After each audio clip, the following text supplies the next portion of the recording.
everyone, my name is LomlonTheGreat and welcome back to Dream Daddy. Okay, we were last here.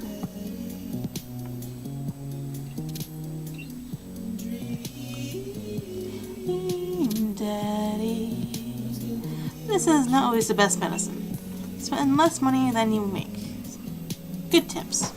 I do like these tips. A bird in the hand is better than a bird in the eye. Here we go. Okay. Zzz. Morning, sleepyhead. 5 more minutes. You have never let me have 5 more minutes, so get up. Fine.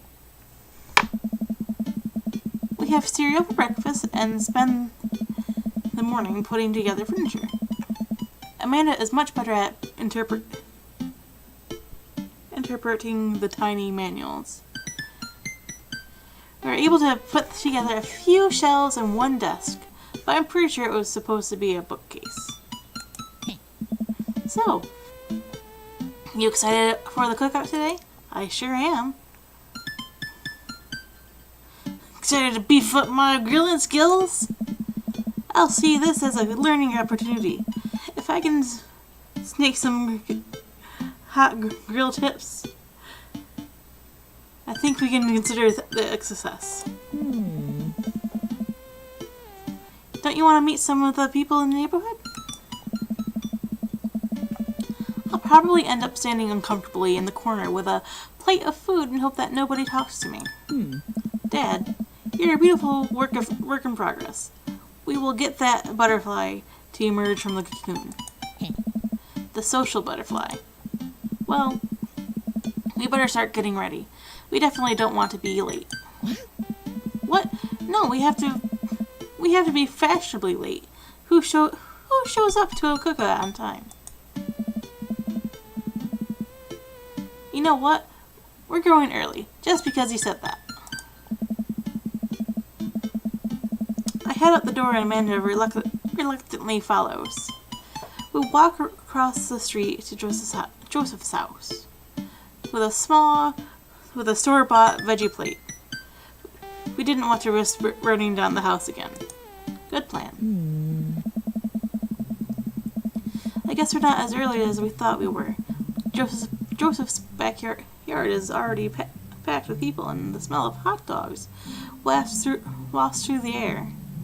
Small children run through a sprinkler, and adults chat in small clusters. I set our veggie plate down on the table next to 2 other veggie plates. Hey, there's Joseph. I wave to get his attention. The moment he sees us, he jogs over, arms open wide. Welcome! I'm so glad you two are here. And you brought veggies. Let me introduce you to my family. Kids, come on over here. This is Chris, my eldest. They look happy to be here. Hi. This is Christian and Christy. They're twins. They stare creepily and say nothing. Then, of course, there's our youngest, Krish. Wait, where's Krish? Maybe Mary put him in his crib? Oh, and how could I forget my lovely wife, Mary? Hey. Joseph pecks her on the cheek. She smiles. So if I go for him, he has an affair with his wife? Scandalous. Ah, Mary, sweetheart, did you put Krish to bed? I'll have to go look for him. What? You'll have to... Joseph takes a moment and regains his composure. Mary, this is our new neighbor, Oliver, and his daughter, Amanda. I'd shake your hand, but I have a glass of wine that I need to tend to. Oh, she's a piece of work herself. I love her. Nice to meet you, Mary. Actually, she seems kind of cool. Charmed. Well, I have to go over there now. My wife has a wonderful sense of humor, but please, you two enjoy the barbecue. All the guys are really excited to meet you. Let me introduce you to Damien. Joseph beckons a tall man in gothic attire over to the conversation. Oh my, Damien. Good eve, friends. Damien, this is our new neighbor, Oliver. Ah, so lovely to meet you. Damien shakes my hand and then bows. If you're interested, it would bring me great pleasure to host you for a spot of afternoon tea. Wow, yeah, that sounds rad. Oh. Splendid. Well, I must be off. Perhaps our paths shall cross again. Damn, what a classy dude. Yeah, I actually kind of like him a lot. Tall, dark, and delicious. This is Robert. He lives just across the way. A haggard man nursing a glass of whiskey eyes me up and down. Hey, I'm Oliver. It's nice to meet you. He takes a long swig of his drink. Charmed. Hi. Oliver and his daughter just moved next door. Cool. If you ever need recommendations on where to get a drink in this town, Rob's your man. I told you not to call me Rob. Oh, Kirk Douglas. Right, got it. Robert ambles away without saying goodbye. He's not really a people person. Amanda and I mill around and try some of the food spread out on the table. I pick at some deviled eggs. Amanda grabs a small paper plate and immediately begins piling it with baked goods. I don't want to have to make friends. Ugh. Come on, Dad. Who are you gonna party with when I go off to school? But I don't want to have to do pleasantries. Dad. They're gonna talk about weather. Oh. Go, do it, make a friend. But how could I possibly abandon my only child at a social function? That's bad parenting. This plate of cookies is my new dad. Bye. Oh, harsh. Amanda shoves me into the center of the yard. Well, here goes nothing. I look around the party and am surprised to see some familiar faces. Isn't that the barista from the coffee spoon? What a cool guy and mysterious. Didn't that guy throw a frisbee at my head? Yeah, that mysterious goth guy. I might go for him. He is kind of fabulous and delicious. Isn't that Amanda's teacher? Hey, I know Craig. But wait a second. All of these people live in our cul-de-sac? That can't be right. I better investigate. Let's see. Let's talk to Joseph and Damien. I spot Joseph chatting with Damien by the grill. I wonder what they're talking about. I walk over to them. So, I'm curious. Can you walk me through why you had your house painted black? Where do I even start? The house stays warmer in the winter. It provides an artistic contrast to the rest of the neighborhood, and it complements the crimson interior perfectly. It's definitely an interesting choice. How delightful. Thank you. I'm very proud of my abode. Oliver, I was just having a conversation with Damien here about his aesthetic design decisions. Greetings once again, Oliver. Do tell me about yourself. Are you new to the area? Yes, my daughter and I just moved in the other day. Are you enjoying the party so far? Oh, definitely. Thanks so much for putting this on. It's so nice to be in a cul-de-sac where everyone is so friendly and welcoming. Yeah. Amanda walks up to the conversation. Hi, it's Damien, right? My name is Amanda. At your service. What a pleasure to meet you. or what a pleasure it is to meet you.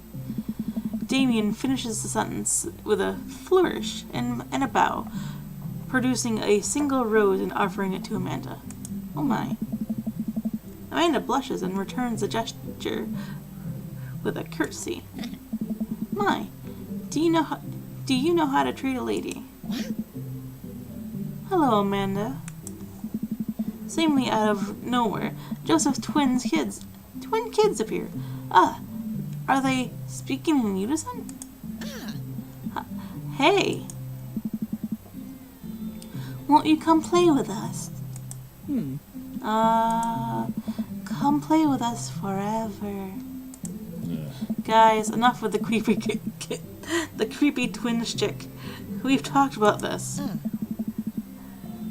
Christian and Christy slowly back away. Where do you think they got that from? Mary pops into the conversation, wine in hand. Yeah. I don't know. Mary takes a long sip of the wine. I think I might have taped it over a VeggieTales VHS with The Shining. Who knows? That makes sense. I did get a horror movie feel from them. She takes another sip of her wine. Where's Krish?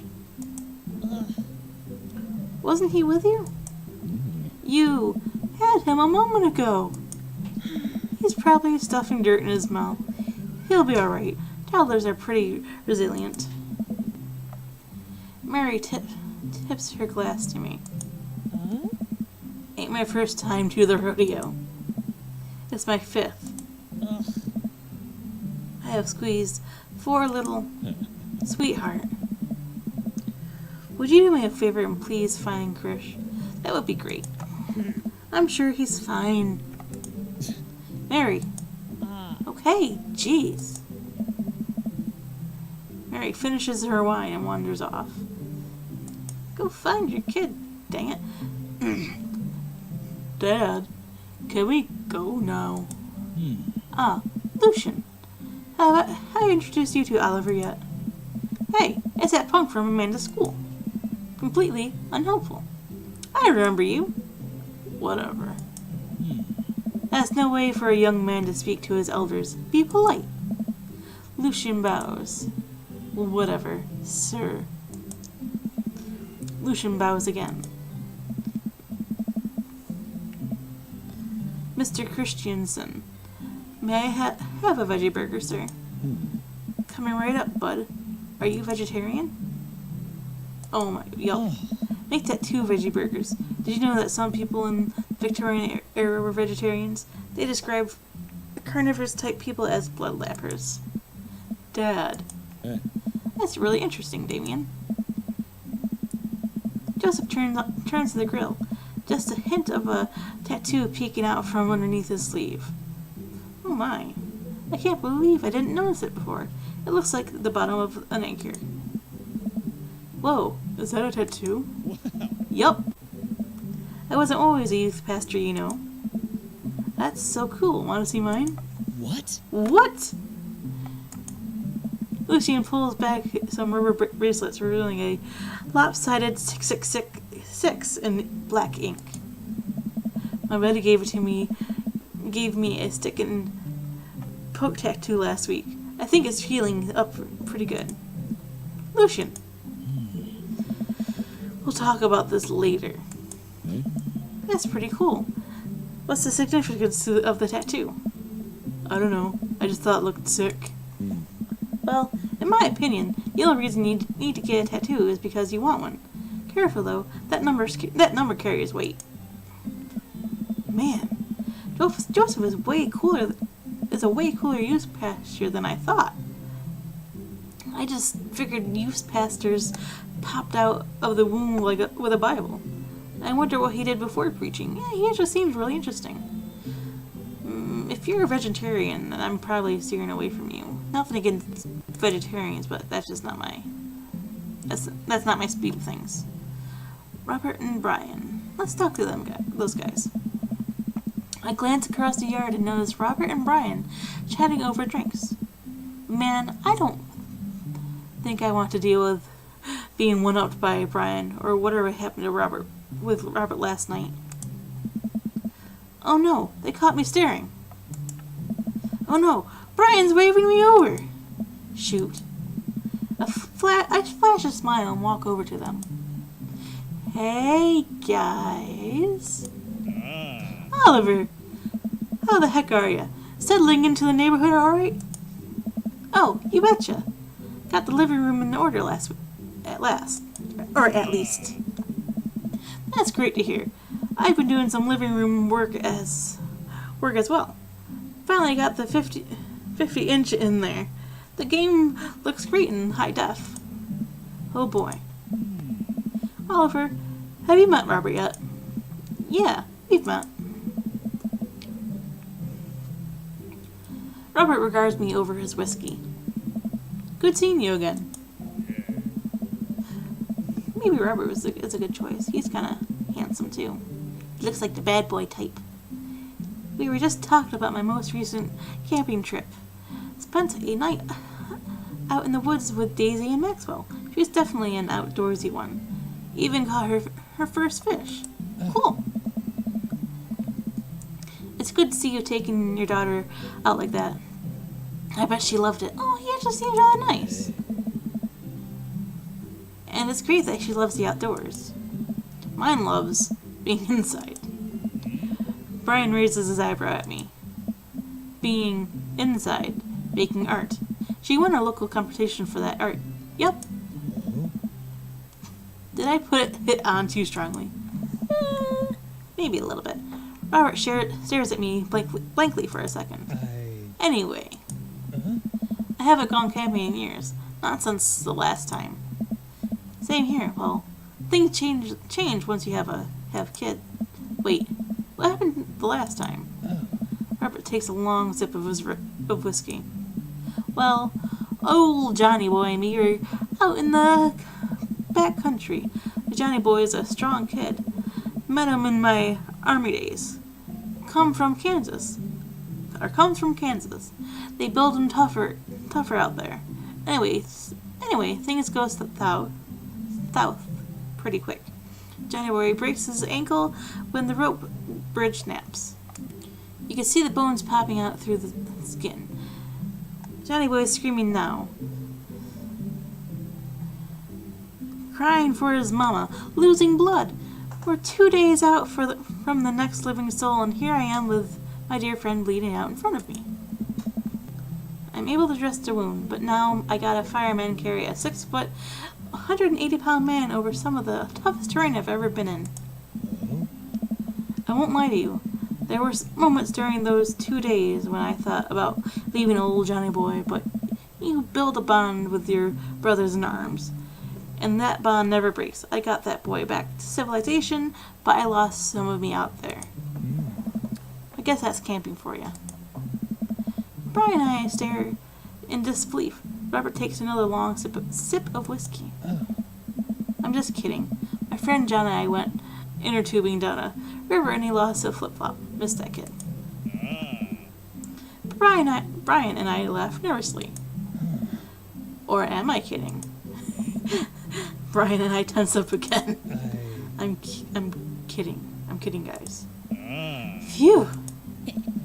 Amanda and Daisy barrel up to us, laughing.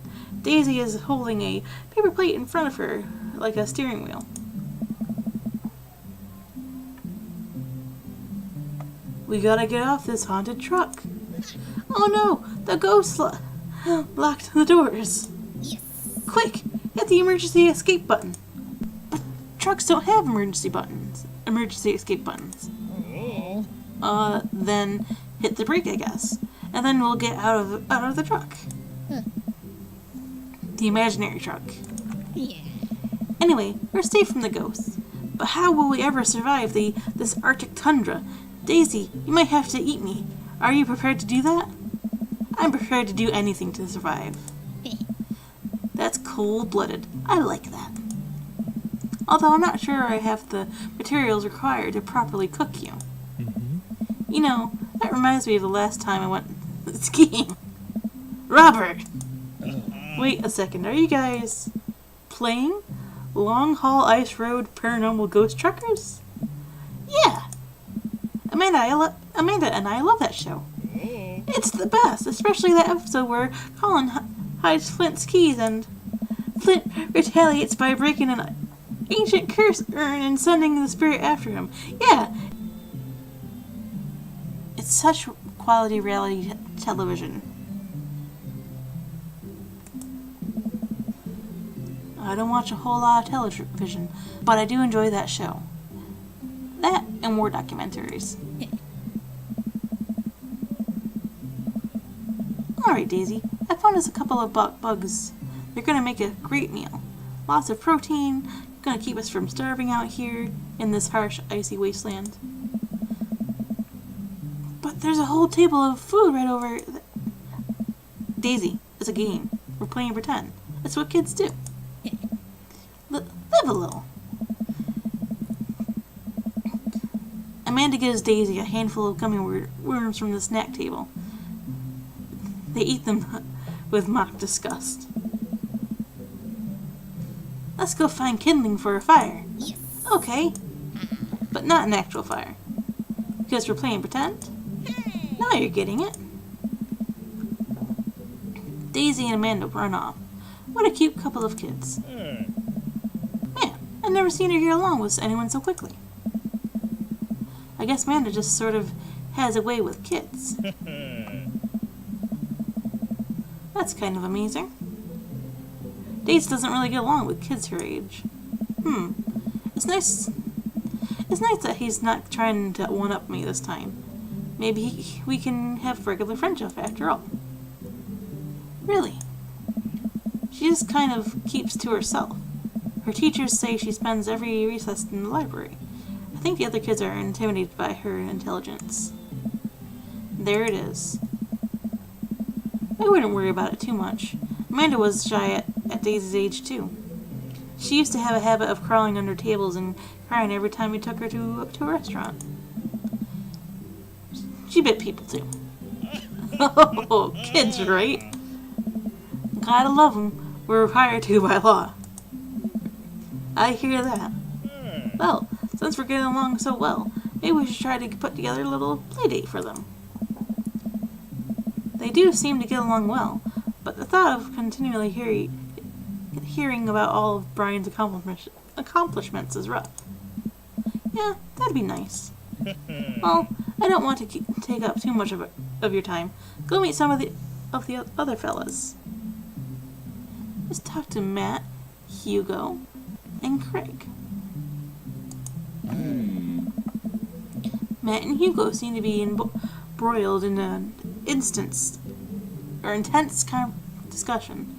Craig looks on, smiling politely. I walk over to say hello. Well, I don't think it's fair to try and compare two art movements like that. Periods in art only exist because they're a unique byproduct of the social and political climate of a time and place.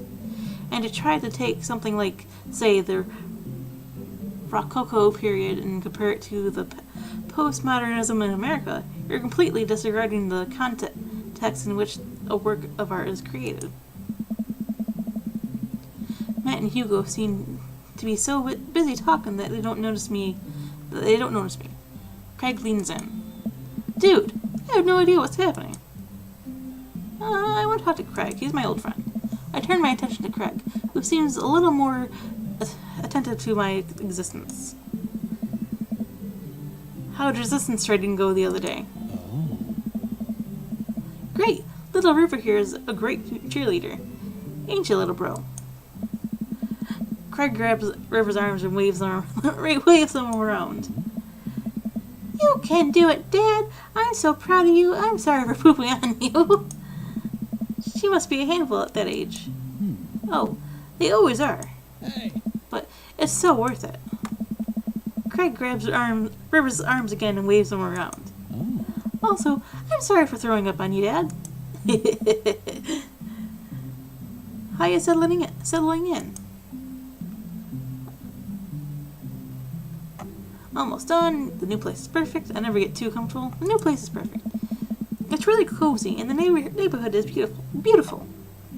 I'm so glad we moved here. Oh.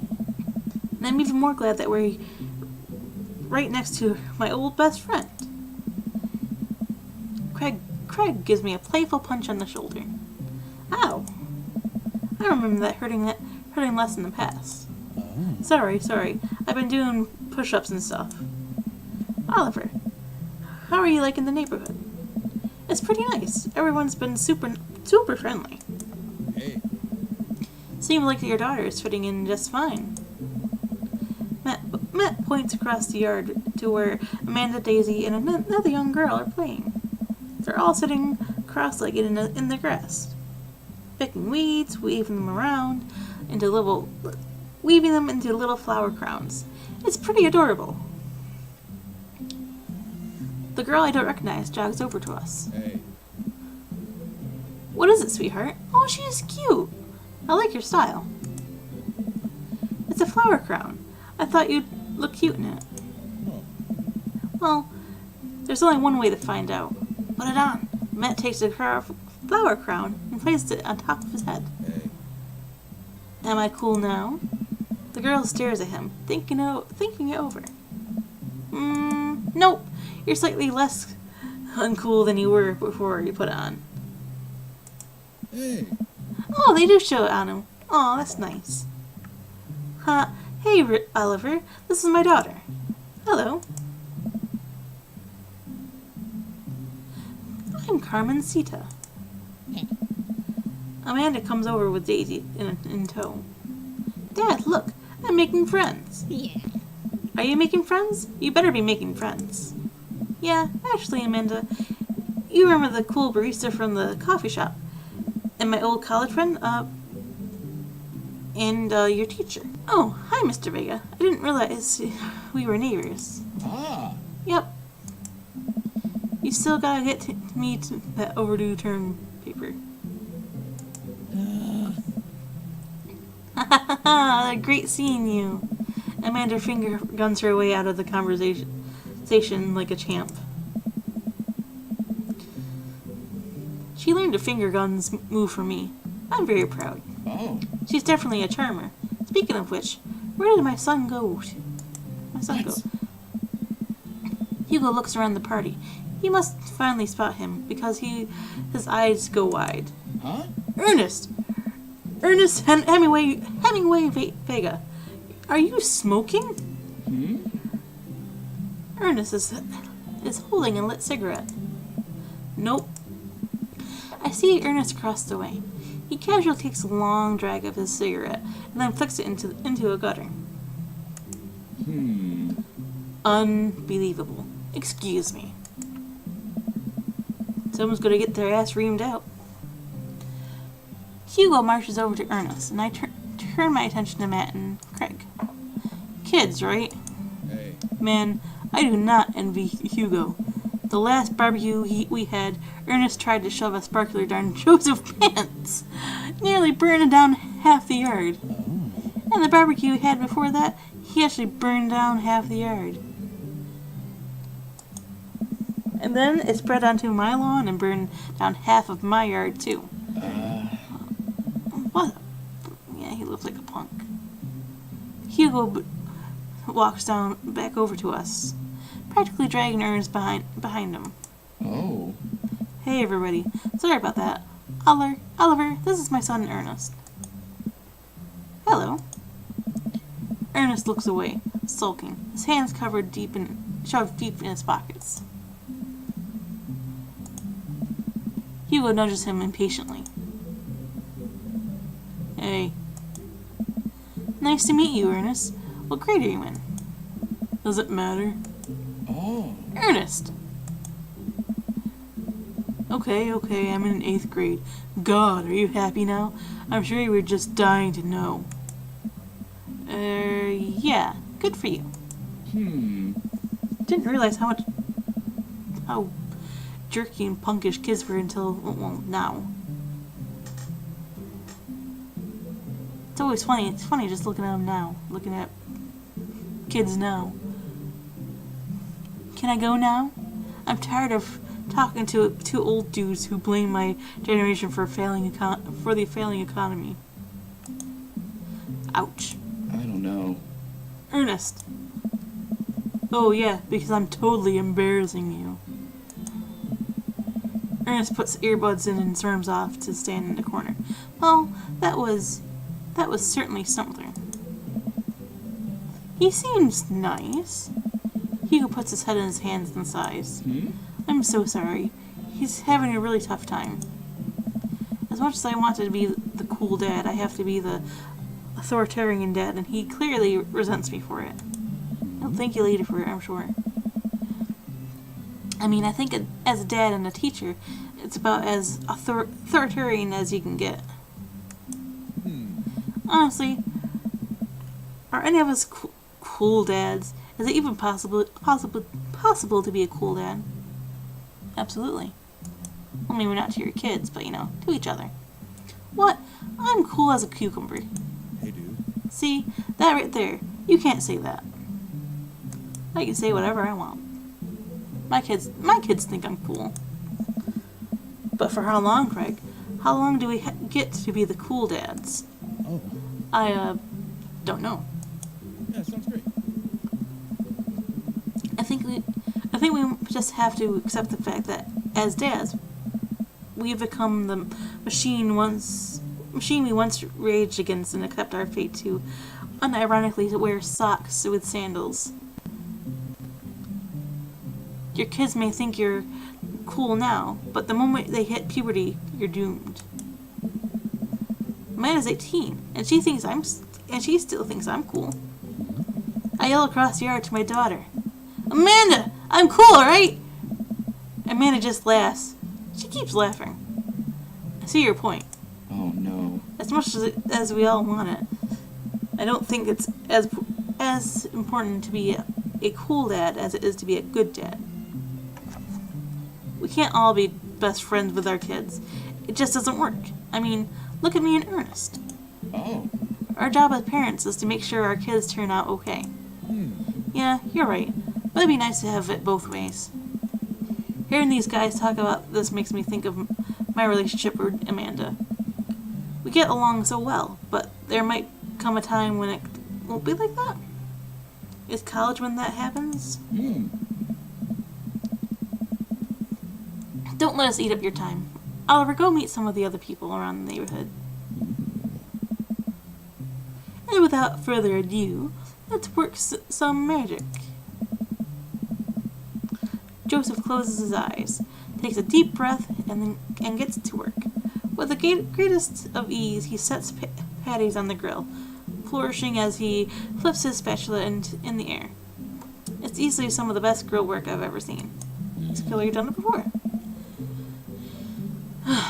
You guys think this is my first time in front of a grill. He's working fast now, effortlessly tossing cheese onto patties and perfectly grilling onions on the side.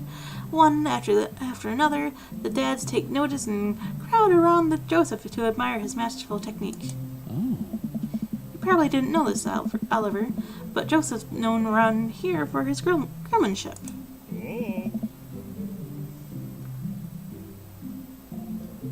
He's unbelievable. Hey. I've tried to get on his level, but I just can't catch up. Hey. Let us keep studying. He has a rare quality about him. Mustard, we keep talking about this. Can't we just appreciate the artist? All the dad puns. Oh, you too? I've never seen him make a mistake. Oh. Okay, we need to stop this. It's getting too cheesy. Please stop. All the children at the party boo the great, glorious display of puns in unison. Alright guys, the food's ready. Please form an orderly barbecue. Amanda groans. We all grab our food and hang out. Enjoy perfectly cooked cheeseburgers. Hi. Man, it's so wild how all of us dads live in the same cul-de-sac. Hey. Kinda nice, isn't it? It feels like there's a real community here. Totally helps when you're just a single dad trying to raise a kid. Oh. We're happy to have you here, man. I think you're gonna like this neighborhood a lot. I think so too. Plus, Amanda seems to be getting along with all the kids. If she decides to get into the babysitting game, she'll really make a killing.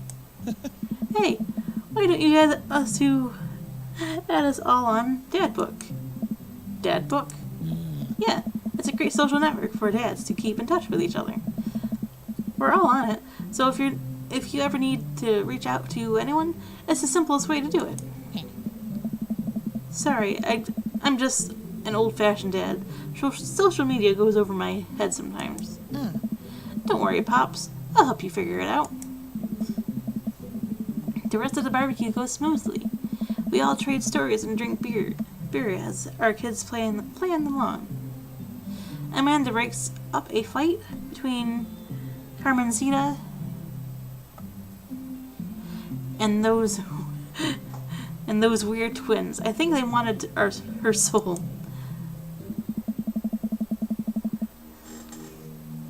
Amanda and I walk back to our place as the sun sets over the neighborhood. Pretty fun party, don't you think? I mean, I got a burger in me. I felt like I was at a networking event.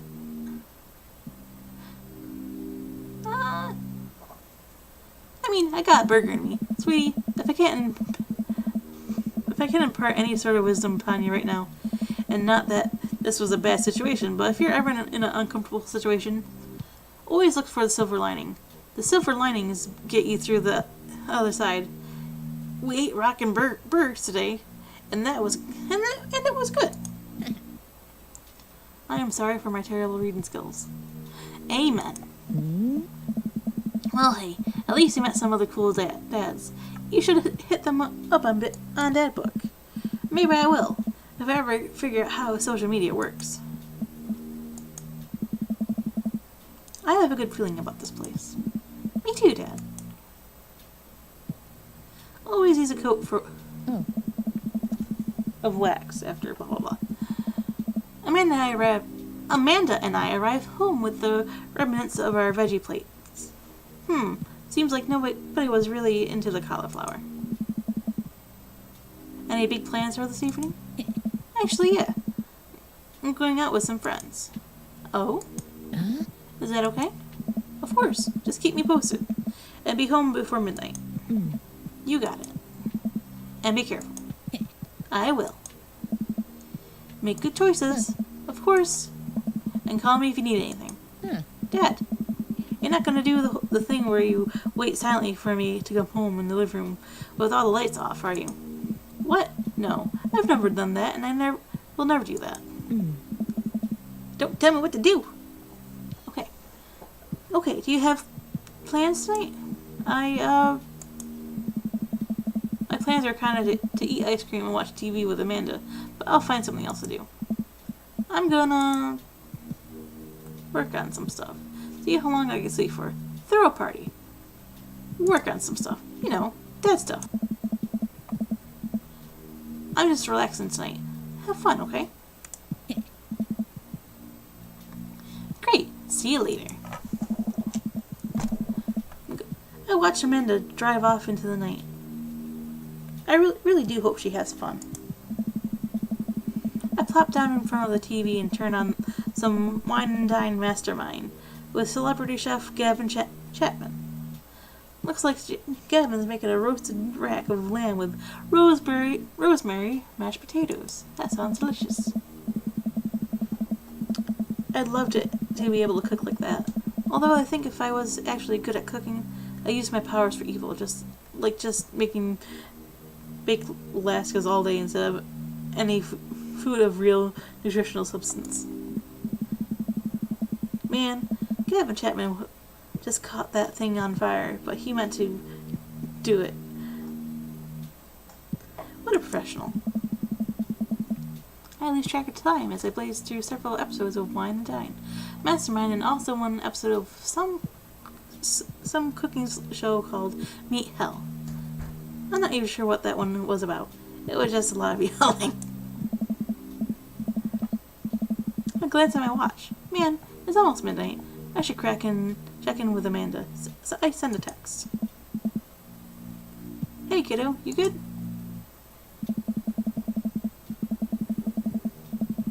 I wander into the kitchen as I wait for a reply. Amanda's phone is almost always in her hand. So I'm sure she'll respond soon.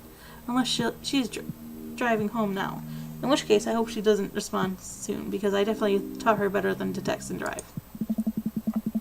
I reach into the freezer and grab an ice cream sandwich. It's a little late for this, but I think I earned it after a long day of socializing. I check my watch again, and then my phone. Nothing yet. Okay. See, now I'm worried. Do I call her? Do I call the cops? No. It's too soon for that. I'll just send her a gentle reminder text. What's up? Half an hour passes. Now I'm really worried. The episodes of Gavin Chapman's Meat Hell are not only saging my anxiety, but possibly exacerbating it. With all the yelling, so I keep pacing around the house waiting for her to come back. Why didn't I find out where she was going? Who was she even with? Why don't I know any of her friends' phone numbers? Why don't I even know any of her friends' full names? Who's Emma P? I decide to send her another text. Amanda, please text me and let me know you're okay. I can't help but think of all the awful things that could have happened to her. Oh, thank God it's her. Amanda opens the door and shuffles in. Finally she's back home. I'm glad she's okay. So, sweetie, thank God you're safe. Yep. But now that I know she's okay, I'm really mad. Why didn't you answer my text? Amanda pulls her phone out of her pocket. Oh, whoops, guess I didn't see those. She starts to walk into her room. Amanda Ann. Whoa, we're pulling out the middle name now? Amanda, you came home an hour and a half after your curfew. You didn't respond to any of my texts. You really freaked me out.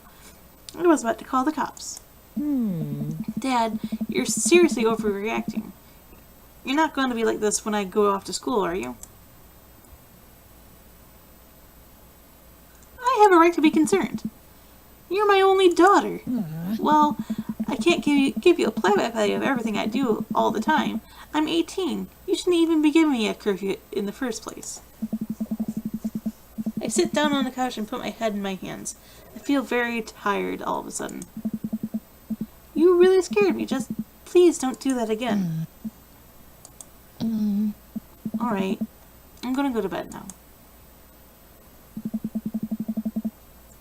Amanda closed the door to her room, and I head to mine. Jeez. As I'm falling asleep, one of the things she said keeps echoing my mind. You're not going to be like this when I go off to school, are you? Aw. Alright, I'm going to call that good for now. For those of you who watched, thank you for watching. And if you like that and would like to see more, go ahead and hit that like button. And I will see you in the next episode. Alright, bye.